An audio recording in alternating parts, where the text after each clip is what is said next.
Am I the a-hole stories? Am I the a-hole for not wanting to leave my own apartment? I'll keep this vague to avoid recognition since I believe the party involved actually use Reddit. I'm a 28-year-old male, and I've been friends with my roommate, a 25 female, ever since we were babies.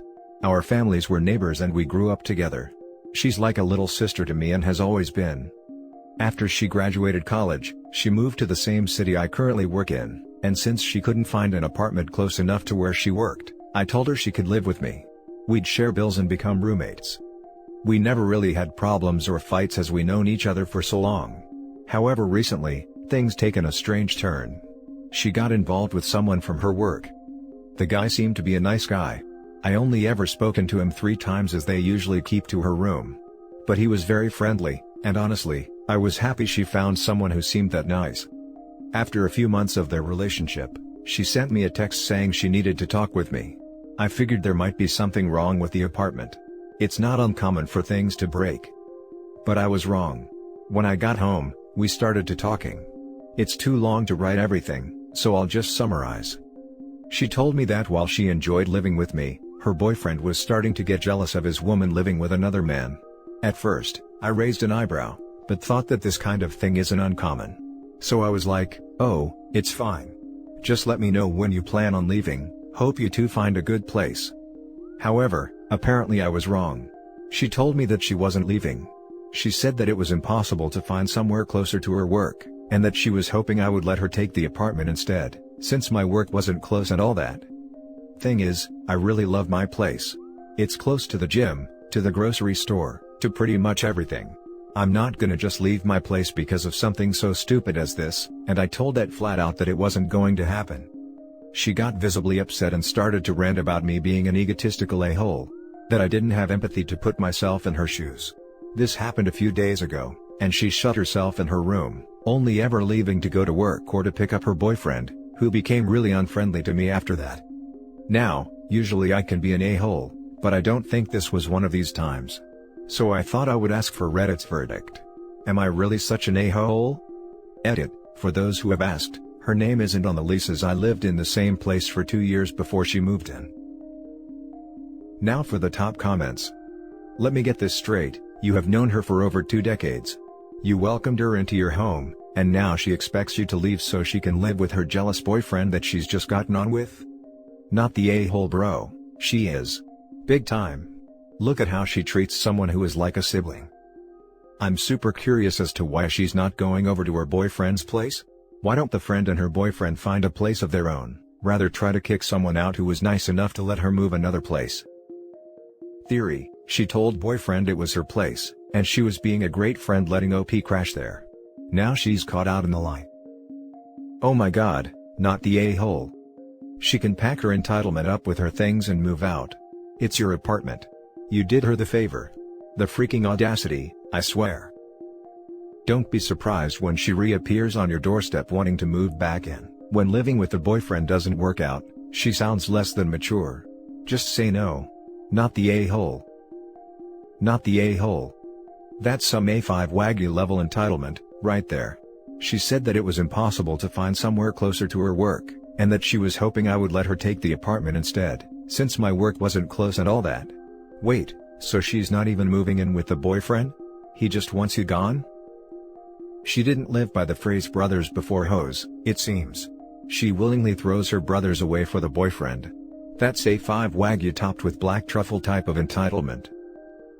Not the a-hole, it was your place first, and she's the one having an issue with the living situation. If her new boyfriend has such a problem with her living with you, then he should offer her to move in with him. What she ends up doing is totally her choice, but you shouldn't be forced to move, and I think she's being incredibly unreasonable. Now for the next story. Am I the a-hole for telling a pregnant girl to find a new flat? I, 20 female, live with 5 other girls. 5 of us have already signed a lease to live together again next year. We are all currently in our 2nd year of uni. Since the lease signing, she's become extremely mean, and honestly just a bully to 3 of us, and a massive bully. I feel she has shown her true colors. Now she knows she has somewhere to live next year. She has also had her boyfriend staying in our house since November. He's a misogynist, racist, homophobe, and all-round horrible person. Multiple times we have asked, and now told, her to make him leave, but she refuses as it is her house too. None of us feel comfortable with him in the house. Recently Beth has announced she is expecting a baby, and that the pregnancy was planned. She's told us that her, the baby, and her boyfriend, will be living with us next year and we have no choice in the matter. Out of the 4 of us she is living with next year, 3 of us have said no, and that she needs to find a new flat for next year. One says we need to support her and can't kick her out. Next year is our final year, we'll need to be able to concentrate on our dissertations, essays, revision, etc., which we won't be able to do with a newborn. Also, she has told us that she expects us to change our social lives to fit around the baby, which is just not acceptable. If restrictions are lifted and life does return to normal, we will want to be able to enjoy what little time we have left at uni, not be in bed by 8 p.m. on a Saturday. Finally, student-lets are weird, in that each room can legally only house one person, and everyone living there permanently must be a student, so we could all get in trouble for her plan. She has chosen to change the terms of our housing next year by bringing 2 more people in without consulting us. Her, and the other girl's argument, and why we may be the a-holes, is that she has as much a right to the house as we do. Also, that as her friends, we should support her and not cause her extra stress during her pregnancy. Apparently, we are as good as making her homeless, there are plenty of 1 or 2 bedroom flats for rent. So, am I the a-hole for telling her she won't be living with us next year, and causing her extra stress during her pregnancy? Or is she the a-hole for planning a pregnancy, then expecting all of us to change our lives to suit her? Now for the top comments. Not the a-hole. Beth's baby and boyfriend are not on the lease and is not a tenant. Inform your landlord of the illegal tenant. Not the a-hole. Her, and the other girl's argument, and why we may be the a-holes, is that she has as much a right to the house as we do. Well, her boyfriend sure as hell doesn't have any right to it. Make a copy of the lease. Her boyfriend comes over, OP and other roommates tell him to leave. Evil roommate says no. OP and roommates call the police. Police arrive, roommates ask the police to remove the boyfriend. Show police a copy of the lease, boyfriend not on lease, hopefully police escort him out. OP absolutely needs to let the landlord know about boyfriend's illegal occupancy. Let landlord know that she expects to also move a baby into the house. Ask landlord about what your options are. I would be interested if the rest of you could get out of the lease and leave her with the full rent.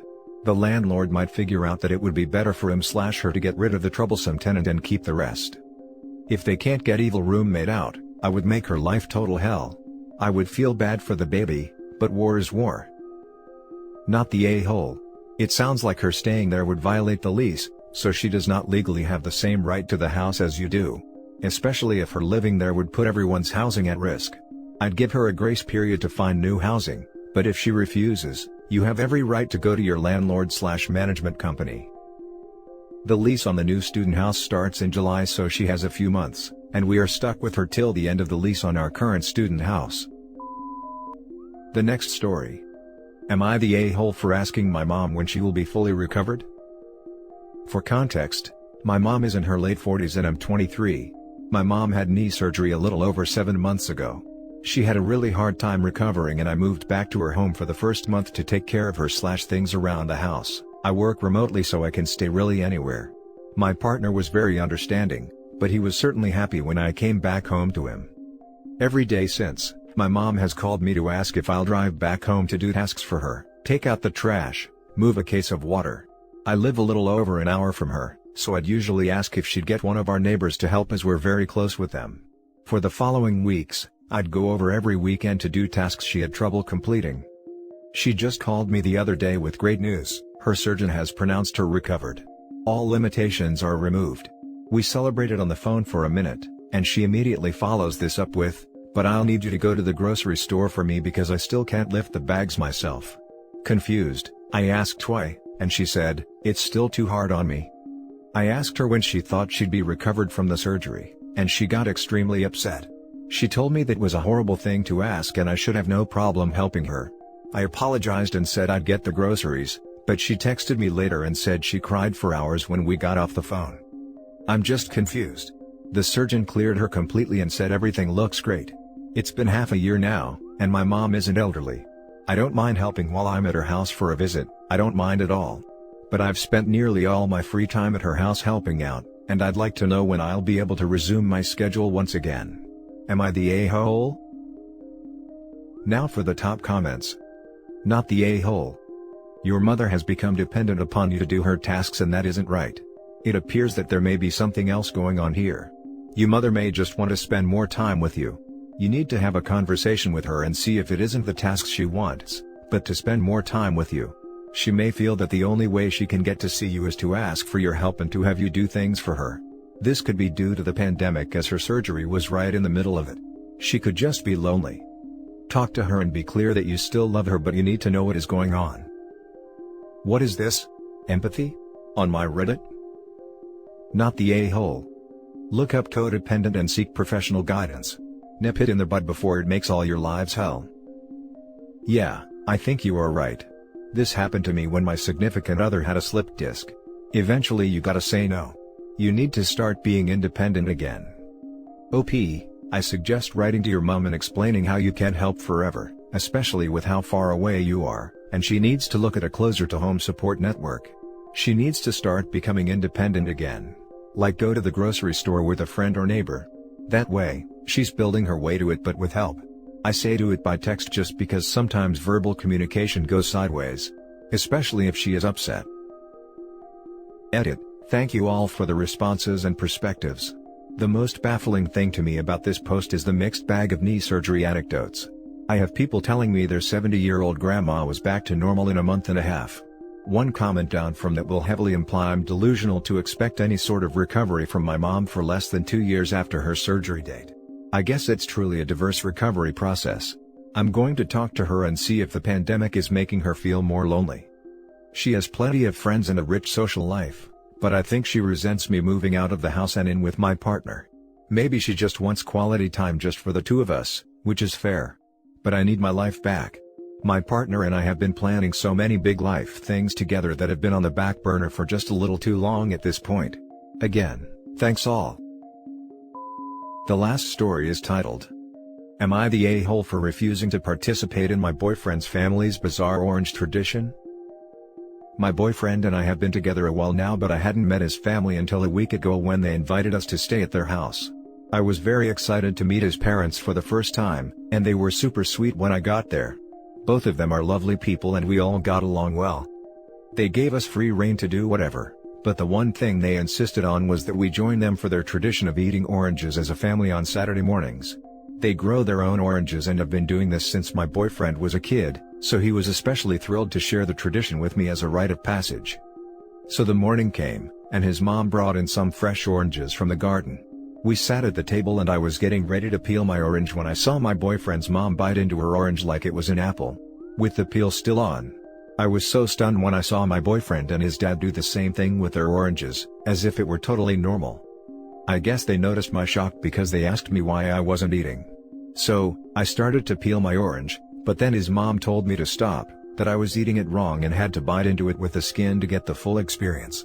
I politely told her that I like to peel my oranges and I'm sure they taste just as great either way, but she kept insisting that I had to bite into my orange for tradition. After saying multiple times that I'd rather peel it and the family, including boyfriend, pushing back, I put the orange back on the table and said, though I appreciate the gesture, I personally feel uncomfortable eating oranges that way, and I'd rather not participate. Things were tense after that, and we left the next day. When we got home, my boyfriend chewed me out for being rude and embarrassing him and his family. He said I should have just eaten the orange the right way since his parents were gracious to let me stay with them. I can see his point and I apologized for causing any hurt. I really do like his family and think they're great people, but stand by my decision to opt out of the orange tradition. He feels I could have compromised, and I feel that I should be able to eat things how I want. It's a silly squabble in the grand scheme of things. But my boyfriend and I are really at odds about who's in the wrong and would love an outside opinion. Edit. Some people have been asking what kind of oranges / whether they're actually oranges. All I can say is that, I was told they were oranges and they looked like typical oranges with thick skin. Now for the top comments. I like how we're all just calmly answering this like it isn't some crazy cartoon nonsense. Nobody eats oranges peel and all. I mean heck, they peel into individual sections that are damn near bite-sized. I literally cannot imagine why you would do this in the first place. Have you considered the possibility that they are just messing with you? I don't know if I would be mad or impressed by the commitment. But for real. Not the a-hole. No one gets to tell you how to eat things. That's Looney Tunes. And your response was really respectful. Stand up for yourself. To be honest, I kinda thought they were messing with me at first, and was really surprised when they kept insisting. They seemed pretty serious. I'm fascinated with their dedication to the tradition, and wouldn't have minded hearing more about it if they hadn't tried to rope me in. I get the people who slice the orange first and then eat the peel, but seeing it eaten like an apple was surreal, not gonna lie. It's a soft fruit. Didn't the juice just go everywhere? Also, did it all stay together? I feel like at a certain point it would have to fall apart unless you take bites in specific places. Did they eat all the way through the middle and just leave the top and bottom to throw out? I have so many goddamn questions about this, it's going to haunt me. Edit, to be clear, I'm not 100% sure you're not messing with us. But if you are a troll, you are by far the most entertaining one I've dealt with, so I'm still here for it. It was as messy as you're probably imagining, and the oranges eventually ended up collapsing, and then they had to eat it in smaller chunks anyway. And LOL, not a troll, but I recognize that this situation is ridiculous enough for people to think that. Not the a-hole. Be glad you didn't stick around for the crab bake laughing my butt off. Not the a-hole, but when your boyfriend talked about this tradition, did he ever mention how they eat an orange differently than most of the world? Did he ever eat an orange outside of this tradition? I'm trying to figure why he didn't prep you more. He never ate oranges with me before this because he said they never measure up to his mom's oranges. He also never mentioned how his family eats it beforehand, which is why I was caught so off guard. And that's it for this video, guys. If you have thoughts to share, leave a comment below. Don't forget to hit like and subscribe if you like this content. I'll catch you in the next one. Good day, everyone.